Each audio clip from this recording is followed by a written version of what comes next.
From WFRV TV Local 5, your local election headquarters, this is Newsmaker Sunday with your host, Tom Zaleski.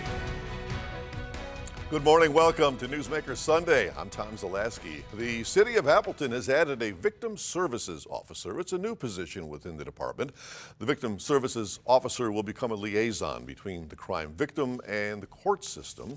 The officer's duty is to help explain the process of victims of crime, and the victim services officer will assist with things like court documents, including filing for restraining orders. And joining us this morning to talk about this new full-time position now, Appleton Police Chief Todd Thomas. Chief, thanks so much for being here with us. Thank you for having me. Much appreciated. Chief, the need for a victim services officer in Appleton, how did that come about? It has been something that one of our officers, Sergeant Duvin's been doing for part-time for many years. But as we start looking forward on what we want to do and work closer with our victims, it became clear that this needed to be a full-time position. Working with our district attorney's office, some of our community service providers, our domestic violence shelter, there was a need to have an officer specifically assigned 100% of their time to follow up with victims, to ensure that the victims aren't re-traumatized as they go through the court system.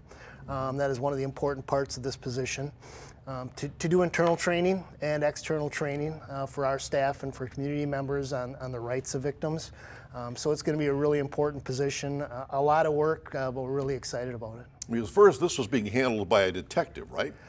It was being handled by a sergeant in between her other duties, in between handling calls, and that was the challenge, was trying to get back to victims and do follow-up work with victims in between other calls. And that's traditionally how law enforcement's been. An officer will get us sent to a crime scene or an incident. They'll work with the victim, they'll take statements, do a report, and then they'll hand them a victim sheet that has some phone numbers on them. And that may be the last time that a victim hears from somebody from the system for months. So the victim service officer is going to be able to follow up like the next day or the next couple days, check in with the victim, see how they're doing, make sure they haven't been re-victimized by an offender. And then explain the court process to them and what's going to happen next, because a lot of times when we respond to a crime, the victim's in shock. They're traumatized, they're in shock, they don't really understand what might happen next, and that can cause an additional trauma. So we want to do whatever we can to make sure that the system itself doesn't re-traumatize the victim, and that's what this victim service officer is going to be able to do, kind of hold their hand and walk them through the process, answer questions for them, empower them. As they should be. I would imagine before this position came into being that there was no one on behalf of the victim, because you police officers were so busy, catching the criminal that the victim often got forgotten. Yeah, we focused a lot on offenders in law enforcement. We always do. And we've had victim services out there for years in Appleton. We've been lucky that we've had a VIP program where we'll do phone calls to property crime victims, just checking in with them at a later date.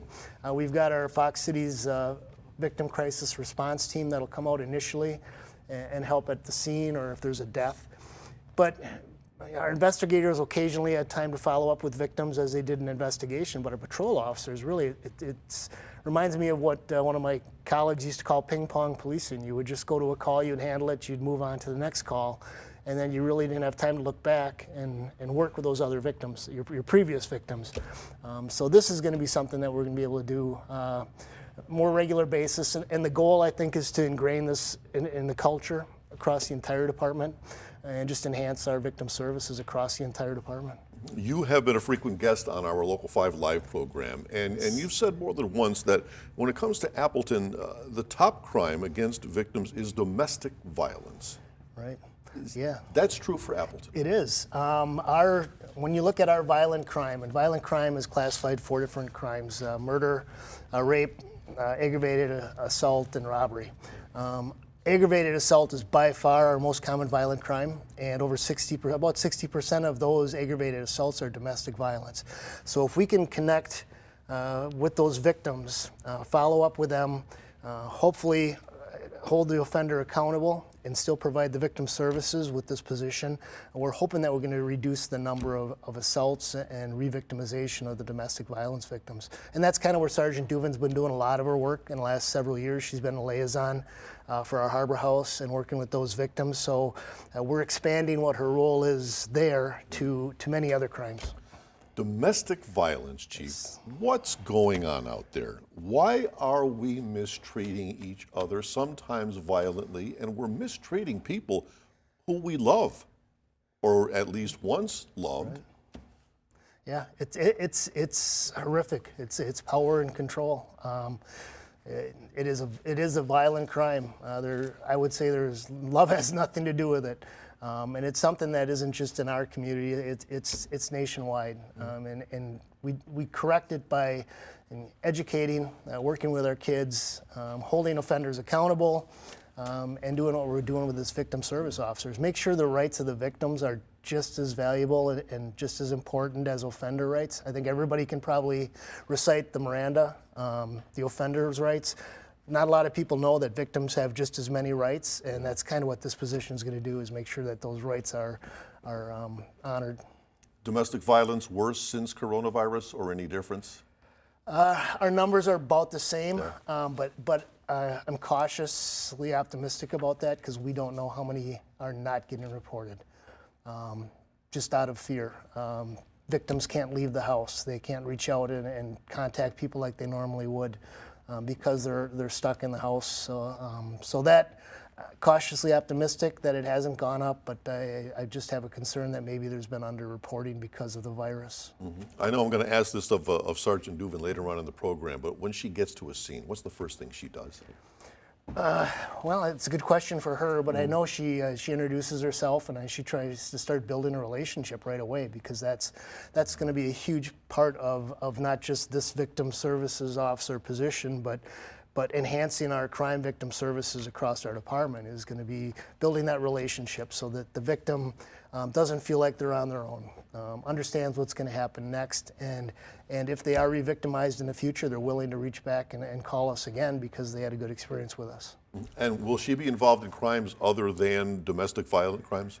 Yes, she's going to be involved in a lot of the violent crimes. If we have robberies, sexual assaults, she will work with our school resource officers if our kids are victimized, and there's any way that she can help out with that. So she's really expanding the role that she had with domestic violence victims across all the different crimes that we respond to. So we've gone from part-time, now it's a full-time position. Do you unfortunately see the need for 2 Sergeant Duvins or more? Well, I'd like to have a lot of Sergeant Duvins, but in that position. But I think you're going to see an expansion of victim services in law enforcement, because there's a lot of discussion now about what law enforcement officers should be doing. Have we taken more on our plate than we should? Are we doing social work and things like this that we shouldn't be doing that others can do better? And we have been, and we've talked about that for years. We've had more stuff on our plates. But this is truly one of the things that law enforcement officers should be doing, should be working closer with victims, holding their hands as they walk through the system, explaining what's going to happen next, protecting them, and empowering them. So I think this is something you're going to see law enforcement get a lot more involved in the future. All right, Chief Thomas, thanks. We will be joining with you later on in the broadcast. We have been talking about Sergeant Lori Duvin so much in this interview. We are going to meet her when we come back, so please stay with us.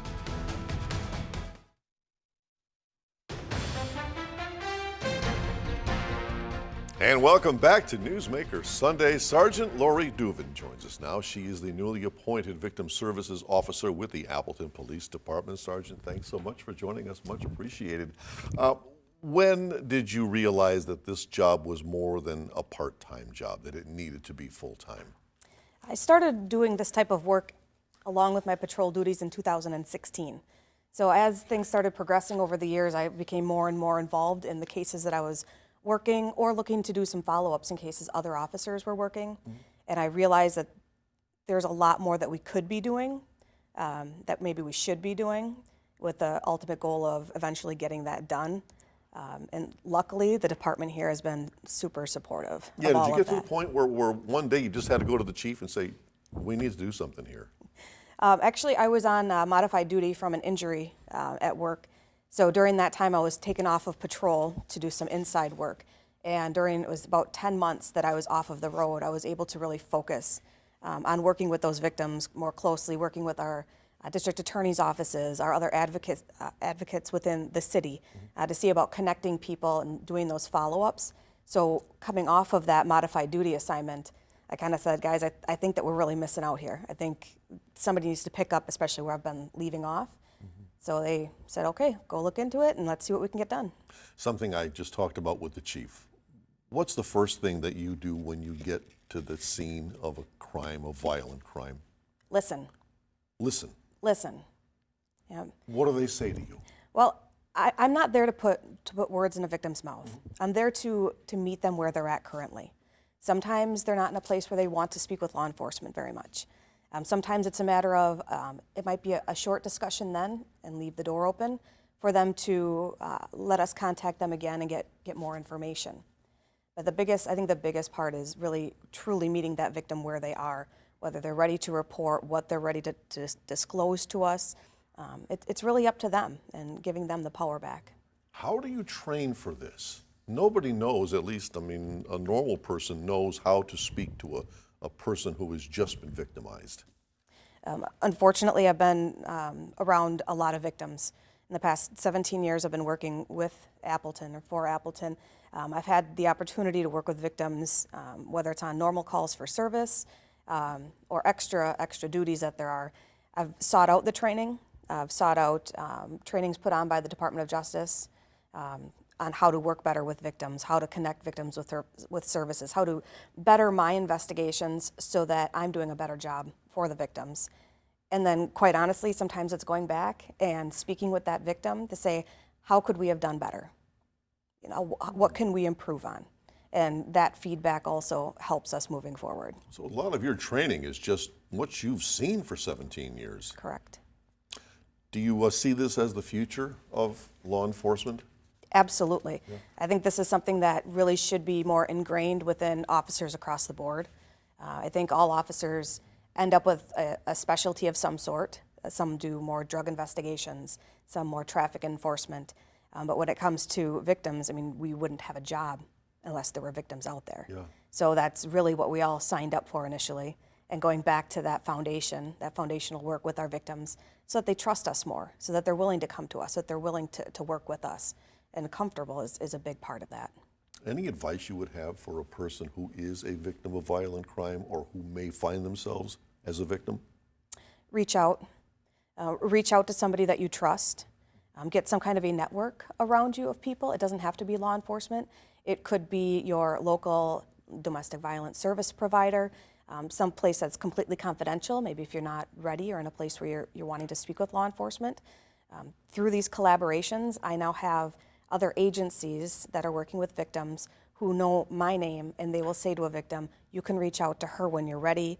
I know her, I know how she works, I know how she's going to talk with you, how she's going to speak with you, and I've actually got people coming to me specifically. So, yeah. What do you want the public to know about you and your new position? Hopefully it's not a specialized position at some point. Hopefully it's something that's going to be happening across the board. We have to start somewhere. You can always reach out to me. I'm more than happy to talk with people, more than happy to take on follow-ups from my fellow officers. Maybe if they didn't have a connection with a victim, maybe as a member in the community, maybe you didn't gel with the officer that you spoke with. That's okay. That happens in all service areas of services. That's okay. Go ahead and just take another step if you can and reach out. If I'm there, I'm more than happy to work with you. Are there instances when a crime victim has later come back to you and said, I'm so glad you were there? Or are there instances where you leave the scene of a violent crime and go, I am so glad I was there? Unfortunately, yes. Yeah. Yes, several occasions.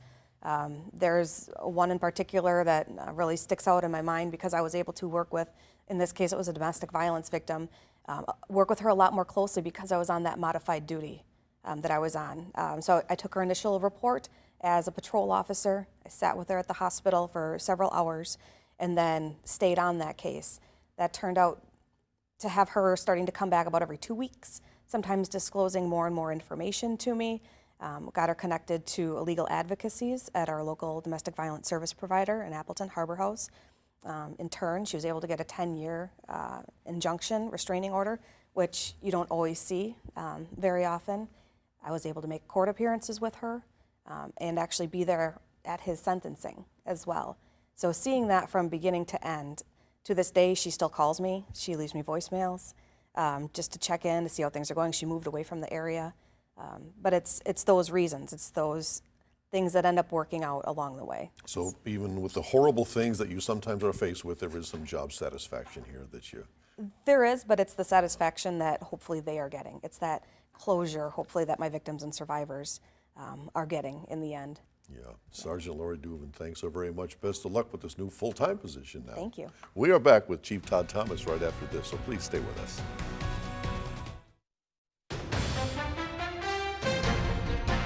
Joining us once again, Appleton Police Chief Todd Thomas, Victim Services Officer is what we are talking about here. How important is this officer to the whole department of yours? Well, that's going to be one of Sergeant Duvin's main duties, is to what she's done with domestic violence, expand that to other parts of the department as far as training internally for officers, helping to enhance those services for victims, talking to them, to our officers, and not just our officers, but our civilian staff and our call takers on what they can do to help victims through a process. So there's intersectionality between a victim and the police department. It's not always just the one officer that responds. Mm-hmm. They come in contact with a lot of different members of the department. So we're gonna grow this. Lori will do a lot of work doing internal training, things that she's learned, lessons that she's learned that she can impart on the rest of the department. Yeah, so in other words, if she can't be at a crime scene, she will have taught some of the other people on just some basic steps they can take when they initially arrive. Right, yes, yep. And the takeaways for the department is it's going to make the officers better. It's going to make the victim, it's going to provide better services for them. It's going to give the community more trust in what we're doing. But also, you touched on it a little earlier, it's the mental health of the officers, that satisfaction, that they did something good, that maybe a victim will reach back to them and they'll be able to follow through with a case and with a victim a lot longer than they have in the past, so they can get that sense of satisfaction and see an outcome of the work that they put into it. So I think that's going to also rejuvenate and help the morale of the officers. You're a little apprehensive with the holiday season coming up. Do we get more domestic violence cases? Usually we do. Yeah. But again, optimistic. We'll stay optimistic. Again, encourage anyone that maybe even knows of a friend or they have a concern about a friend. Rely on those instincts and talk to them. Ask them how they're doing. Make sure they're okay.